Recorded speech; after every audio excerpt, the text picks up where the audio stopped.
Bago pa man dumating si Magellan, may ibang mundo na narito. Hindi ito ang Pilipinas na alam mo. Ito ang Pilipinas na pinalimutan ng kasaysayan. Ang mga taon bago pa man may nagsabi ng pangalang Las Islas Filipinas. Ang mga taon na walang libro, walang litrato, walang mapa na binabanggit ang ating pulo sa mga silid-aralan ngayon. Pero narito tayo. At ngayon ibabalik natin ang mga yaon. Mag-isip ka ng ganito. Noong tinatawag pang Pilipinas na Pearl of the Orient, saan galing ang perlas na iyon? Anong mundo ang umiral dito bago pa man may Espanyol? Bago pa man may krus? Bago pa man may bandila ng ibang bansa? Ang sagot, mas maganda, mas komplikado at mas kahanga-hanga kaysa sa inaasahan mo. Handa ka na ba? Dahil ngayon babaguhin natin ang lahat ng akala mo tungkol sa ating kasaysayan. Bahagi 1. Ang mga taong nauna, 70,000 taon ng tahimik na kasaysayan. Kung may sasabihin akong ang mga Pilipino ay narito na 70,000 taon na ang nakalipas, maniniwala ka ba? Hindi ito teorya. Hindi ito kwento ng lola mo sa gabi. Ito ay siyensya. Ito ay arkeolohiya at ang ebidensya ay natuklasan mismo sa ating lupain. Noong 2019 sa isang yungib sa Cagayan Valley, ang lugar na tinatawag na Callao Cave, natuklasan ng mga arkeologo ang mga buto ng tao na may edad na 67,000 hanggang 70,000 taon.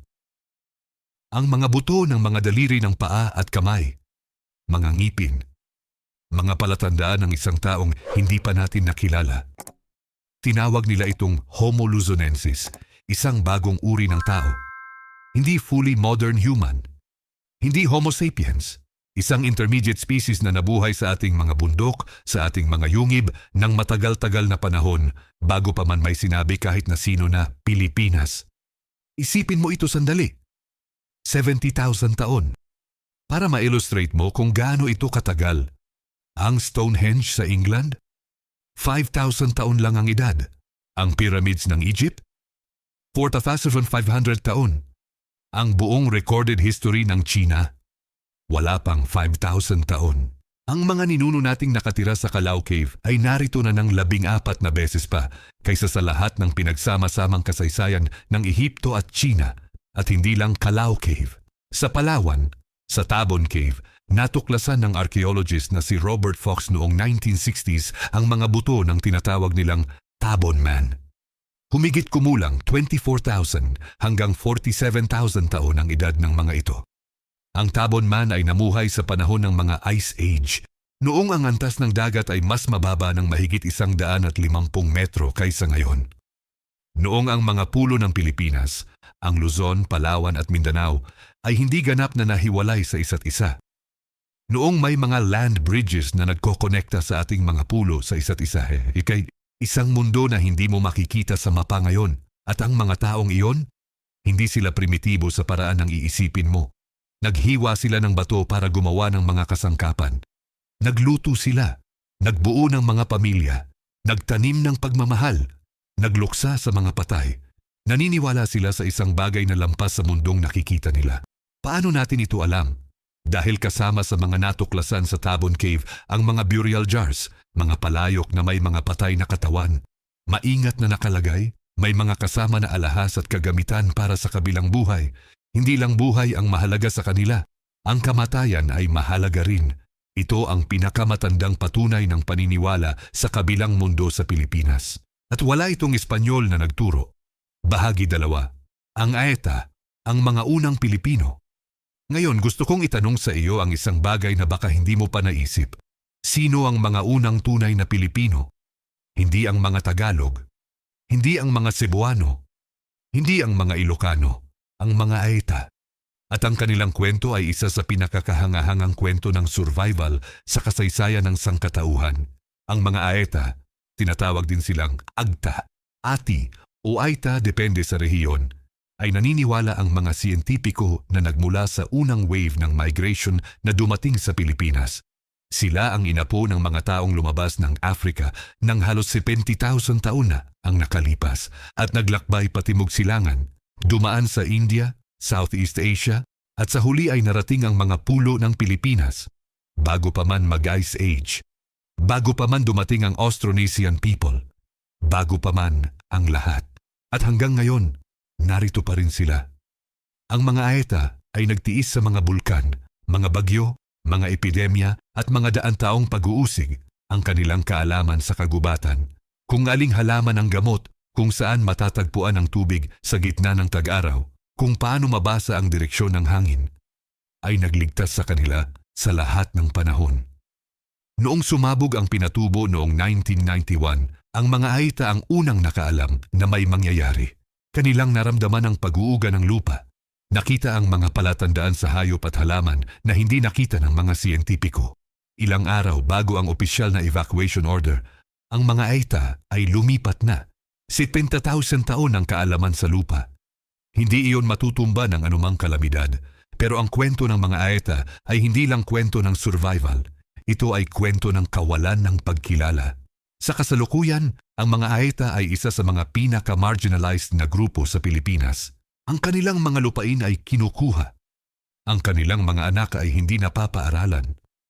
Ang kanilang mga tradisyon ay dahan-dahan na namamatay. At ito ang tanong na gusto kong iwan sa iyo sandali. Kung sila ang mga unang Pilipino, bakit wala silang lugar sa ating paaralan, sa ating pera, sa ating kasaysayan? Isipin mo iyon habang nagpapatuloy tayo. Bahagi 3. Ang Austronesian Migration, ang pagdating ng mga Malayo. Mga 5,000 hanggang 3,000 taon na ang nakalipas. Isang bagong alon ng mga tao ang dumating. Hindi sila galing sa Africa. Hindi sila galing sa India. Sila ay galing sa Taiwan. Oo, Taiwan. Ang mga siyentipikong nag-aaral ng linguistic patterns ng DNA ng mga archaeological artifacts, lahat sila ay nagtaturo sa iisang direksyon. Ang mga Proto-Austronesian na tao na naninirahan sa Taiwan noon ay nagsimulang magnabigasyon patimog sa mga bangka, sa bukas na karagatan at unti-unting pinanatilihin ang Pilipinas. Ito ang tinatawag na Out of Taiwan Theory o ang Austronesian Expansion at ito ay isa sa pinakamalaking paglalakbay ng tao sa kasaysayan ng mundo. Isipin mo ang mga taong iyon. Walang GPS, walang mapa, walang radyo. Binabagyo ng karagatan. Nakikilala nila ang landas sa pamamagitan ng mga bituin, ng alon, ng direksyon ng hangin, ng paglipad ng mga ibon. Mga salamin ng langit ang kanilang gabay. At hindi lang Pilipinas ang kanilang naabot. Ang mga Austronesian people ay nag-migrate pababa sa buong Southeast Asia, patungong Polynesia, hanggang Hawaii, hanggang New Zealand, hanggang Madagascar sa Africa. Ang pinakamalaking linguistic at geographic family ng tao sa kasaysayan ng mundo at ang ating mga ninuno ay bahagi ng pinakamalaking paglalakbay na iyon. Nang dumating ang mga Austronesian sa Pilipinas, hindi nila natagpuan ang isang walang taong pulo. Natagpuan nila ang mga Aeta at nagsimulang mangyari ang pakikipag-ugnayan, minsan mapayapa, minsan hindi. Sa paglipas ng panahon, nagkaroon ng pagsasama ng mga kultura, ng mga wika, ng mga tradisyon, at mula doon, unti-unting lumitaw ang mga Proto-Pilipino na kilala natin ngayon. Bahagi 4. Bago ang Magellan. Ang Pilipinas bilang bahagi ng daigdig narito ang isang bagay na maaaring hindi mo narinig sa paaralan.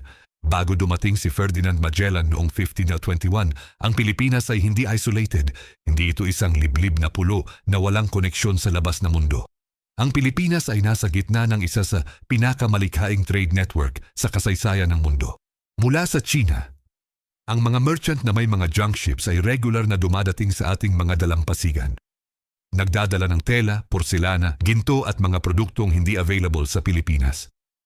Mula sa India, sa pamamagitan ng mga Malay traders, ang impluwensya ng Hinduismo at Budismo ay dumating sa ating mga pulo. Ang mga salitang Tagalog na tulad ng Bathala, Diwata at Karma ay may Sanskrit na pinagmulan. Mula sa Arabia, ang mga Muslim na mangangalakal ay dumating sa Mindanao at Sulu. Nagdadala ng Islam at ng isang bagong paraan ng pag-unawa sa mundo. At mula sa Southeast Asia mismo, ang mga Malay, Javanese at Bruneian na impluensya ay lumagay sa ating kultura, sa ating arkitektura, sa ating sistema ng pamahalaan.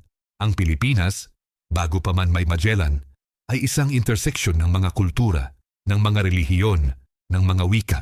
Hindi ito isang simpleng pulo ng mga primitibong tao na naghihintay na masibilisahan. Ito ay isang dinamikong kalawakan ng sivilisasyon at ngayon gusto ko kayong dalhin sa loob ng isang partikular na bahagi ng mundong iyon, ang mundo ng mga barangay. Bahagi 5. Ang barangay. Ang pundasyon ng lahat. Ang salitang barangay ngayon ay nangangahulugang isang maliit na administrative unit ng gobyerno. Pero noon ang barangay ay isang mundo. Ang salita mismo ay nagmula sa salitang malay na balangay. Ang malaking bangka na ginamit ng mga Austronesian na tao para maglakbay. Ang bawat barangay ay orihinal na isang grupo ng mga pamilya, mga 30 hanggang 100 na tahanan, na magkasamang naglalakbay, magkasamang nanirahan, magkasamang nagtayo ng buhay. Isipin mo ang isang barangay bago ang 1521. Huwag mong isipin ang isang mahirap na nayon. Isipin mo ang isang thriving community. Sa gitna ng komunidad, ang datu. Hindi siya isang hari na nakaupo sa tron. Hindi siya isang diktador. Siya ay isang leader na may utang sa kanyang mga tao. Obligasyon ng pagprotekta, ng pagbibigay ng katarungan, ng pakikinig. Ang kapangyarihan ng datu ay hindi hereditary sa paraan ng iisipin mo. Kailangan niyang patunayan ang kanyang karapatan na mamuno sa labanan, sa karunungan, sa generosity. Sa ilang barangay may tinatawag na sultan, lalo na sa Mindanao kung saan ang impluensya ng Islam ay lumago. Ang sultan ay may parehong kapangyarihang politikal at relihiyoso, pero hindi lang lalaki ang may kapangyarihan. Narito ang bahagi ng ating kasaysayan na lagi tayong nagtatanggal sa mga textbook. Sa pre-colonial Pilipinas, may mga babaylan na. Ang babaylan ay isang espiritual na leader. Karamihan sa kanila ay babae o mga lalaking may feminine energy na tinatawag na asog. Sila ang tumatawag sa mga espiritu, naglulutas ng mga sakit, nagbibigay ng gabay sa komunidad. Sa maraming barangay, ang babaylan ay mas makapangyarihan kaysa sa datu sa mga espiritual na bagay. Isipin mo ang ganitong mundo. Isang mundo kung saan ang mga babae ay may tunay na kapangyarihan. Hindi lang sa tahanan, kundi sa buong komunidad. Ito ang ating pre-colonial past. Bahagi 6. Ang buhay sa loob ng barangay. Isang araw sa buhay ng sinaunang Pilipino. Gusto ko ngayon na dalhin kita sa isang ordinaryong araw sa isang barangay sa pre-colonial Pilipinas. Aaminin ko, hindi lahat ng detalye dito ay documented sa papel. Ngunit ang mga ito ay napatunayan sa pamamagitan ng arkeolohiya, ng linguistic studies, ng mga ulat ng maagang Espanyol na misyonaryo tulad ni Miguel de Loarca at Antonio de Morga. Mga taong nakita ang huling hinga ng mundong ito bago ito baguhin. Madaling araw. Ang araw ay hindi pa sumisinag ng buo, pero ang barangay ay nagigising na. Ang mga bahay ay bahay kubo, pero mas komplikado kaysa sa iisipin mo. Hindi simpleng kahon. Mga bahay na angkop sa klima, nakatayo sa mga haligi para hindi mapasukan ng mga hayop at tubig baha, may mga bintana na bubukas para sa hangin, may mga dingding na gawa sa kawayan at pawid na natural na nagre-regulate ng temperatura. Sa loob ng bahay, ang apoy ay nagsisimula, hindi lang para sa init, para sa pagkain. Ang agahan sa pre-colonial Pilipinas ay hindi masyadong iba sa ating kanin at ulam ngayon. Ang kanin, ang palay na itinatanim, inaalagaan at inaabot, ay sentro ng buhay. Ngunit ang paraan ng pagtatanim ng palay noon ay hindi simpleng itapon ng binhi sa lupa. Ang mga ifugaw sa kordilera, ang mga taong nagtatayo ng mga rice terraces na 2,000 taon na ang edad na ngayon ay World Heritage Site ng UNESCO, ay nagpapakita sa atin kung gaano ka-sophisticated ang sinaunang agrikultura ng ating mga ninuno. Ang Banaway Rice Terraces ay hindi lang maganda sa mata. Ito ay isang engineering marvel. Isang sistema ng irigasyon na nagpapanatili ng tubig sa libu-libong metro ng bundok na nag-aanunsiya ng kahusayan ng tao kahit wala pang kahit anong modern na teknolohiya. Kung ihihiwalay mo ito sa mundo at ituturo sa isang arkeologo na hindi marunong, aakalain niyang ito ay obra ng isang advanced civilization. Dahil ito nga ay obra ng advanced civilization, ang ating mga ninuno. Pero bumalik tayo sa ating barangay. Sa umaga, ang mga lalaki ay naghahanda para sa trabaho. Para sa ilang ito ay mangingisda sa ilog o dagat. Para sa iba ay magsasaka sa mga palayan. Para sa ilang mga barangay na malapit sa mga bundok, ang pag-aani ng mga bunga, ng ligaw na hayop, ng mga gamot na halaman ay bahagi ng pang-araw-araw na gawain. Ngunit hindi lahat ng trabaho ay pisikal. Sa bawat barangay, mayroong mga manlilikha, mga manghahabi, mga panday. Ang paghahabi ng tela sa pre-colonial Pilipinas ay hindi simpleng gawain. Ang mga hablo ng Pampanga, ang malung ng Mindanao, ang mga woven textiles ng Cordillera. Ang mga ito ay obra ng sining na may komplikadong disenyo na nagkukuwento ng kasaysayan ng pamilya, ng uri ng tao, ng kanilang koneksyon sa mga espiritu at kalikasan. Ang bawat kulay ay may kahulugan. Ang bawat pattern ay isang salita. At ang mga panday, ang mga manggagawa ng ginto, dito tayo dapat tumigil sandali. Bahagi 7, ang ginto ng Pilipinas, ang kwento na nilimutan ng mundo. Handa ka na ba para sa isang katotohanan na maaring magbago ng lahat ng alam mo tungkol sa ating kasaysayan? Sa panahon bago dumating si Magellan, ang Pilipinas ay isa sa pinakamahabang ginto-producing na rehiyon sa buong mundo. Hindi ako nagmamalabis. Noong 1976, sa isang arkeolohikal na excavation sa Surigao del Sur, natuklasan ang tinatawag ngayon na Surigao Treasure o Golden Tara of Agusan. Isang koleksyon ng mga gintong alahas na may timbang na halos 4 kilograms ng purong ginto. Mga hikaw, mga pulseras, mga necklace, mga ornament na may komplikadong disenyo na nagpapakita ng impluensya ng Hindu-Buddhist iconography. Nagpapatunay na ang Pilipinas ay may malalim na koneksyon sa mas malawak na Southeast Asian civilizational sphere. Ang mga ito ay hindi ginawa ng mga primitive na tao. Ang mga ito ay ginawa ng mga world-class na artisano. At ang Surigao Treasure ay hindi nag-iisa. Sa buong bansa, sa Batangas, sa Cebu, sa Mindanao, patuloy na natutuklasan ng mga arkeologo ang mga gintong artifact na nagpapatunay ng isang napakayamang kultura ng metalwork. Ang mga Chino na merchant na regular na dumarating sa Pilipinas, ang pangunahing bagay na hinahanap nila ay ginto. At ang mga Pilipino ay mayroon nito. Ngayon gusto kong itanong sa iyo, at gusto kong isulat mo ang iyong sagot sa comments. Kung ang Pilipinas ay ganito kayaman sa ginto bago pa man dumating ang Espanyol, bakit naging mahirap ang Pilipinas? Iisip tayo ng magkasama habang nagpapatuloy tayo. At saka, kung natitouch mo ng malalim na kwentong ito at gusto mong makita pa ang mga kwentong tulad nito tungkol sa ating pre-colonial na kasaysayan, mag-subscribe ka na habang nandito ka pa. Dahil ang mga kwentong ito, hindi mo mahahanap sa mga regular na history class. Ito ay para sa mga taong handang malaman ang tunay na kwento ng Pilipinas at handa kaming ibahagi ito sa bawat linggo. I-click na ang subscribe button at i-on ang notification para hindi ka mahuli sa susunod na revelation. Bahagi 8. Ang alibata. Ang ating sariling pagpapahalaga ng salita sandali lang. Bago tayo magpatuloy sa mga trade routes at political systems, gusto kong dalhin kita sa isang bagay na mas personal. Ang pagsulat. Bago dumating ang mga Espanyol, ang mga Pilipino ay may sariling sistema ng pagsulat. Tinatawag itong baybayin o kung minsan ay alibata. Bagaman ang akademikong tamang tawag ay baybayin, ito ay isang bugida. Isang sistema ng pagsulat kung saan ang bawat simbolo ay kumakatawan sa isang pantig, hindi sa isang individual na titik. Sibementin pangunahing simbolo. Bawat isa ay may natatanging anyo, parang mga alon ng dagat, parang mga sanga ng puno, parang mga bakas ng mga ibon sa buhangin. Sino ang nagturo nito sa ating mga ninuno? Ang mga iskolar ay naniniwala na ang baybayin ay may koneksyon sa mga sinaunang writing systems ng South India. Partikular ang Brahmic scripts na dumating sa Southeast Asia sa pamamagitan ng Indianized kingdoms tulad ng Madhya Pradesh at Srivijaya. Ibig sabihin, ang ating pagsulat ay bahagi ng isang mas malaking kwento ng cultural exchange sa buong Indian Ocean world.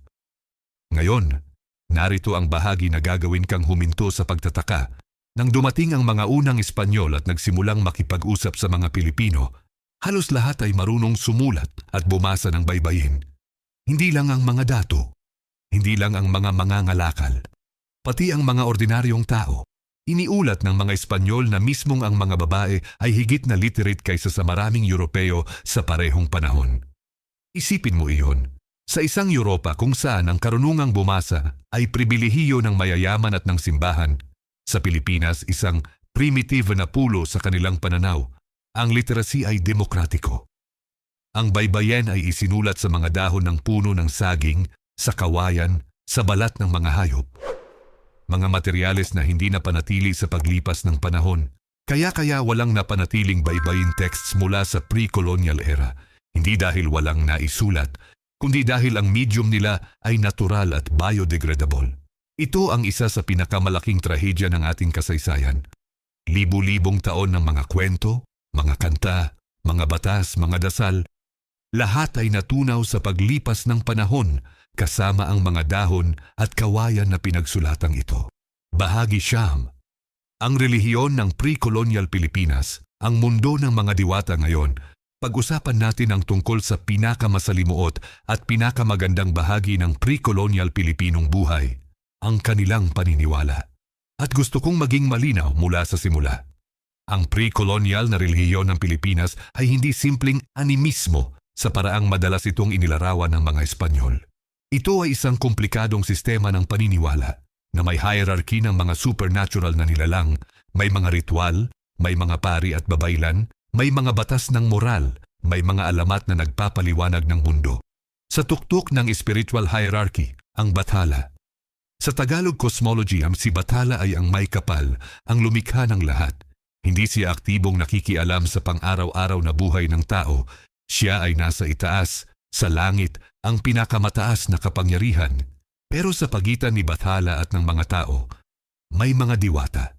At ang mga diwata ay hindi katulad ng mga anghel ng Kristyanismo. Hindi sila simpleng messengers. Ang mga diwata ay mga personalidad. May sariling emosyon, may sariling kagustuhan, may sariling kapangyarihan. Ang ilan ay mabuti, ang ilan ay mapanganib. Ang lahat ay kailangang igalang. May diwata ng kagubatan, may diwata ng dagat, may diwata ng bundok, may diwata ng pag-aani, at ang pakikipag-ugnayan sa mga diwata. Ito ang trabaho ng babaylan. Ang babaylan ay hindi lang isang pari. Siya ay isang intermediary, isang tulay sa pagitan ng mundo ng mga tao at ng mundo ng mga espiritu. Ang babaylan ay nagpe-perform ng ritual na sayaw, umaawit ng mga epiko, nagbibigay ng mga haing, mga alay ng pagkain, ng mga hayop, ng alak na gawa sa mga niyog, at ang pinakamahalaga sa lahat, ang babaylan ay nagpapanatili ng kaalaman. Sa kanyang isipan ay nakaimbak ang libu-libong taon ng kasaysayan ng komunidad, ang mga alamat, ang mga batas, ang mga paraan ng pagpapagaling, ang mga ritual na nagpapanatili ng balanse sa pagitan ng tao at kalikasan. Wala ng libro. Ang kaalaman ay nasa tao. Ito ang dahilan kung bakit nang pumasok ang mga Espanyol at naging target ang mga babaylan para sa pag-uusig. Ang mga nawala, hindi lang isang tao. Nawala ang isang library ng kaalaman na libu-libong taon ng edad. Pag-usapan natin ang isa sa mga pinakamagandang aspeto ng pre-colonial na relihiyon ng Pilipinas, ang konsepto ng anito. Ang anito ay ang espiritu ng mga namatay na ninuno. Hindi sila tuluyang nawala sa mundo ng mga buhay. Nanatili sila bilang protectors, bilang mga tagapayo, bilang presensya na nararamdaman sa pag-ulan ng ulan, sa pagsikat ng araw, sa tagumpay ng pag-aani. Para sa mga pre-colonial na Pilipino, ang mga patay ay hindi talaga patay. Sila ay nagbago ng anyo. At ang pag-aalaga sa mga anito, ang pagbibigay ng mga alay, ang pagbuo ng mga maliit na altar, ang pagtawag sa kanila sa mga ritual, ito ay hindi superstisyon. Ito ay isang sistema ng pagpapahalaga. Isang paraan ng pagsasabing, hindi kita nakalimutan, kasama ka pa rin namin. May katawan akong naramdaman na huminto sa pagbabasa ng kasaysayan at nagsabi, naniniwala pa rin akong bahagi ng akin ay nagmumula sa mga taong iyon. Kung ikaw ay Pilipino at pakiramdam mo ay may isang bagay na mas malalim kaysa sa araw-araw na buhay, baka tama ka. Bahagi 10. Ang mga sinaunang batas. Bago pa ang konstitusyon, may karapatan na narito ang isang bagay na magiging pasabog. Bago pa man ang konstitusyon ng Pilipinas, bago pa man ang Magna Carta ng England, bago pa man ang karamihan ng mga legal na sistema ng kanluran, ang mga Pilipino ay may sistema ng batas. Ang pinakasikat na ito ay ang Code of Kalantiaw. Pero, kailangan kong maging tapat dito dahil ang kasaysayan ay hindi palaging simple. Ang Code of Kalantiaw, isang dokumento na sinasabing nagsasaad ng mga batas na isinulat noong 1493 sa Visayas, ay naging paksa ng malaking debate sa kasalukuyan. Maraming historiador ang naniniwala na ito ay isang hoax na ginawa noong early 20th century ni Jose Marco. Ngunit ang katotohanan ay ito, ang pre-colonial Philippines ay mayroon pa ring mga batas. Kahit hindi sa formang iyon, ang mas totoong ebidensya ng pre-colonial na batas ay makikita sa mga early Spanish accounts na nagdodokumento ng mga dato codes, ng mga sistema ng utang na loob, ng mga paraan ng paglutas ng dispute sa pagitan ng mga barangay. Mayroon silang konsepto ng pagmamay-ari. May mga pribadong pag-aari, may mga inheritance rights, at narito ang isa pang bagay na magiging surprise sa iyo. May mga babae na may karapatang mamana ng ari-arian. Sistema ng slavery pero hindi ang brutal na transatlantic slavery. Ito ay isang complex system of debt bondage kung saan ang isang tao ay maaring maging alipin dahil sa utang, sa pagkatalo sa digmaan o sa pagkakasala. Ngunit may mga paraan din para malaya. Ang pagbabayad ng utang, ang pagpapakasal sa miyembro ng mas mataas na klase o ang kaloob ng dato. Konsepto ng timawa, ang isang uri ng middle class na mas mataas kaysa sa mga alipin ngunit mas mababa kaysa sa mga dato. Ang mga timawa ay may mga pribilehiyo, may mga obligasyon at maaring lumago ang kanilang katayuan sa lipunan. Sistema ng blood compact o sandugo, isang ritual na nagpapatibay ng alyansa sa pagitan ng dalawang lider o grupo. Ang dugo ng bawat isa ay hinaluan sa inumin at ininom ng bawat isa. Ito ay hindi lang simbolo. Ito ay isang legal na kasunduan, isang sacred na pangako na may kapalit na kamatayan kung sisirain. Ito ang sistema ng gobyerno na pinagtatrabahuhan ng ating mga ninuno bago pa man may Magellan na dumating at sabihing kailangan silang sibilisahin. Bahagi 11. Ang dagat bilang daan. Ang Pilipinas sa gitna ng daigdig. Kung may isang bagay na higit sa lahat na nagpapakita ng sophistication ng pre-colonial na Pilipinas, ito ay ang kanilang relasyon sa karagatan. Para sa mga modernong tao, ang dagat ay isang hadlang. Para sa ating mga ninuno, ang dagat ay isang daan.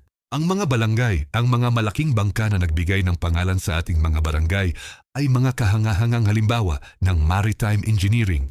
May outriggers para sa katatagan sa malalim na karagatan. May mga layag para gamitin ang hangin. May mga sisid na espasyo para sa mga kalakal at tao. Ang mga bangkang ito ay naglalakbay sa buong Southeast Asian Seas, mula Pilipinas papunta Borneo, Java, Malacca at pati na rin sa mga pantalan ng China at India. At ang mga kalakal na dinadala ng mga Pilipino, ginto, beeswax, forest products, mga tela, mga alipin. Ito ay bahagi rin ng katotohanan na hindi natin maaaring itago.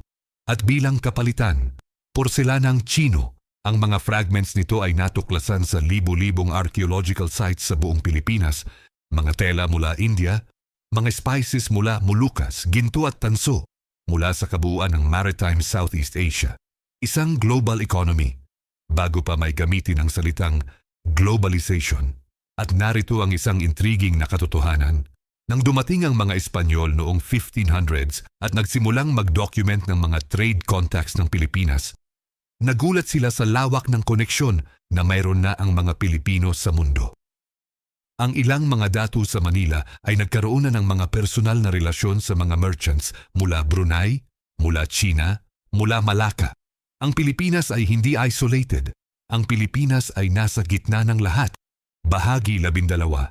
Ang dapit hapon ng isang mundo, bago ang Magellan. Ngayon gusto kong dalhin kita sa isang partikular na sandali. Isang taon bago dumating si Magellan. 1520, isang ordinaryong taon sa Pilipinas. Sa Manila Bay, ang mga bangka ng mga Chinong merchant ay nandiyan. Nagbibili ng tansong kaldero, ng porselanang plato, ng sutlang tela sa mga lokal na mangangalakal. Sa Mindanao, ang isang bagong sultan ay niyuyurakan ng kanyang kapangyarihan. Ang mga batas ng Quran ay iniaangkop sa lokal na kultura. Ang mga moske ay itinatayo. Ang isang bagong relihiyon ay nagiging bahagi ng tela ng buhay ng Timog. Sa mga bundok ng Cordillera, ang mga manananim ng palay ay nagtatrabaho sa kanilang mga terraces tulad ng ginawa ng kanilang mga ninuno ng 2,000 taon bago sila. Sa baybayin ng Visayas, ang isang babaylan ay nagsasagawa ng ritual bago ang pag-aani, tumatawag sa mga diwata. Umaawit ng mga kanta na natutunan niya mula sa kanyang mga nauna. Sa isang barangay sa Cebu, ang isang datu ay nagtitipon kasama ang kanyang mga pinakamalapit na kaibigan. Nag-uusap sila ng mga plano, ng mga relasyon sa ibang barangay. Ang isang masamang ulat mula sa isang mangangalakal na nakarinig ng usap-usapan. May mga malaking barko, hindi kilala, na naglalayag patungo sa kanilang direksyon mula sa dakong kanluran. Hindi pa nila alam kung ano ang ibig sabihin ng mga barko na iyon. Hindi pa nila alam na ang lahat ng kanilang mundo, ang ginto, ang baybayin, ang mga babaylan, ang mga barangay, ang mga diwata, ang kalayaan, ay lahat mabibilang na ang araw. Bahagi 13, ang pagdating, ang sandaling nagbago ng lahat. Marso 16, 1521. Naramdaman muna ng mga batang naglalaro sa baybayin ng Homonhon Island ang pagbabago. Hindi muna sila tumulala sa langit. Tumulala sila sa abot tanaw ng dagat. 3 bagay, hindi bangka, hindi ibon, mga bagay na napakalaki na hindi nila maintindihan kung ano ang lumabas sa horizon. Ang mga bata ay tumakbo. Ang mga matatanda ay dumating. At ang lahat ay nagmasid sa 3 barko na ngayon ay lumalapit-lapit sa kanilang baybayin. Ang Trinidad, ang Victoria at ang Concepcion. Ang mga barko ng ekspedisyon ni Ferdinand Magellan. Ang mga taong nasa barko ay pagod, masakit. Maraming buwan silang nasa dagat. Maraming kasama nila ang namatay sa scurvy, sa karamdaman, sa gutom. Ang mga Pilipino na tinitigan sila mula sa baybayin, hindi nila alam na ang lahat ng mahal nila ay magbabago. Hindi sila alam kung ano ang kahulugan ng mga krus na hawak ng mga dayuhan. Hindi nila alam ang salitang colonization. Hindi nila alam ang salitang imperialism. Ang kanilang alam lamang ay ito. May mga bisita. At ayon sa kanilang kultura, ang mga bisita ay dapat tinatanggap. Ang datu ng lugar ay lumapit. Nagbigay ng pagkain, ng inumin, ng tulong. Dahil iyon ang ginagawa ng mga tao sa kanilang kultura. Tinatanggap ang mga estranghero ng may kabaitan. At ang kabaiting iyon, ang tiwala na iyon sa mga dayuhan ay magiging isa sa pinakamamahaling bagay na ibabayad ng ating mga ninuno. Bahagi 14, ang lawinalo ng kasaysayan. Ano ang naiwan? Pagkatapos ng lahat na ito, gusto kong itanong sa iyo ng isang pinakahuling tanong. Hindi isang tanong na may iisang sagot. Isang tanong na gusto kong isipin mo ngayon, bukas at sa lahat ng pagkakataon na maririnig mo ang salitang Filipino. Kung ang ating pre-colonial na mundo ay ganito ka-rich, ganito ka-complex, ganito ka-konektado sa mundo, bakit natin ito pinapalimutan? Bakit ang ating mga paaralan ay nagsisimula ang kasaysayan ng Pilipinas sa pagdating ni Magellan? Bakit ang 70,000 taon bago iyon? Ang mga aeta, ang baybayin, ang mga babaylan, ang mga gintong artifact, ang mga rice terraces, ang mga trade, routes, ay nakatago sa mga talababa ng mga libro? Ang sagot ay hindi lang isang simpleng sagot. Parte ng sagot ay ang kolonisasyon mismo, ang sinadyang pagbubura ng pre-colonial na kultura ng mga Espanyol na siyang nagtatayo ng kanilang kapangyarihan sa pamamagitan ng pagsabi na walang kultura rito bago sila dumating. Parte ng sagot ay ang edukasyong sistema na ipinasa sa atin. Isang sistema na dinisenyo ng mga mananakop para malimutan natin kung sino tayo. Pero parte ng sagot, ano ito ang pinakamahalaga na bimamanin, ay nasa atin. Ang pagpapahalaga sa kasaysayan ay pagpili. Ang pagkatuto ay pagpili. Ang pagsasabi ng, gusto kong malaman kung sino talaga ang aking mga ninuno, iyon ay pagpili. At kung pumili ka na ngayon sa pamamagitan ng panonood ng video na ito hanggang sa katapusan, salamat. Dahil ang bawat isa na gusto malaman ang katotohanan tungkol sa ating pre-colonial na mundo ay nagdaragdag ng isang alon sa isang bagong kilusan. Isang kilusan ng pagpapahalaga sa ating tunay na kasaysayan. Bahagi 15. Konklusyon, ang presensya ng nakaraan. Hayaan mo akong tapusin sa isang imahe. Sa ngayon, Akrambi Manami, kung pupunta ka sa Banawe sa Ifugao at titingin ka sa mga rice terraces sa umaga, noong ang ulap ay mababa pa at ang araw ay hindi pa lubos na sumisinag, makikita mo ang mga linya ng mga palayan na umaangat sa mga bundok. na parang mga hakbang ng isang higanting hagdan.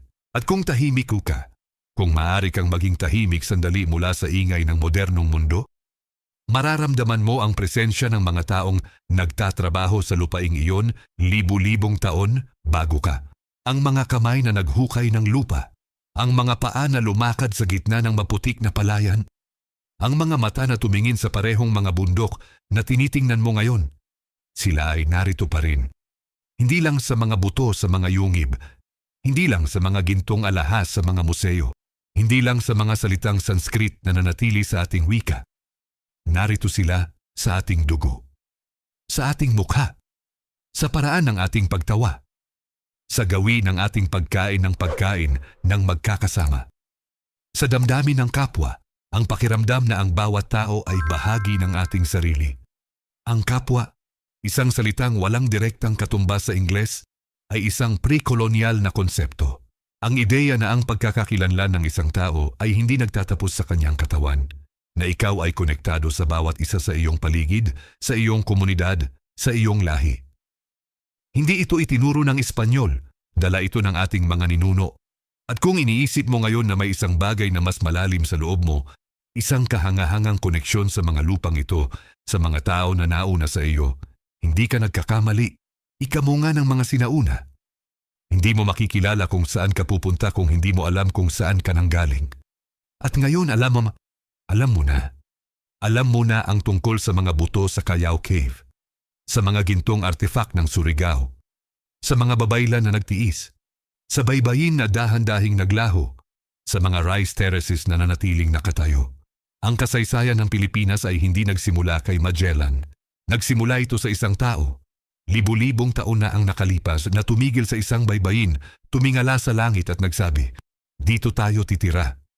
At mula noon kailanman, narito na tayo. Nais naming ipaalala sa lahat ng mga manonood. Ang video na ito ay isang artistic na rekonstruksyon na ginawa gamit ang artificial intelligence, batay sa pananaliksik ng mga historical na record at arkeolohikal na datos. Ang mga visual na makikita sa buong video ay haka-haka lamang ng kung ano ang maaaring hitsura ng sinaunang mundo ng Pilipinas. Hindi ito historical photographs o dokumentasyon. Para sa pinakatumpak na historical na impormasyon, hinihikayat namin ang lahat na konsultahin ang mga opisyal na akademikong pinagkukunan, tulad ng mga pag-aaral ng National Historical Commission of the Philippines, ng Sentro ng Wikang Filipino, ng mga sinanaliksik ng National Museum ng Pilipinas at ng peer-reviewed na mga publikasyon ng mga arkeolohista at historiador. Ang kasaysayan ay isang patuloy na pagsisiyasat. At ang pinakamahalagang bagay na magagawa ninyo ay ang magpatuloy sa pagtatanong, magpatuloy sa paghahanap, at magpatuloy sa pagmamahal sa ating pinagmulan.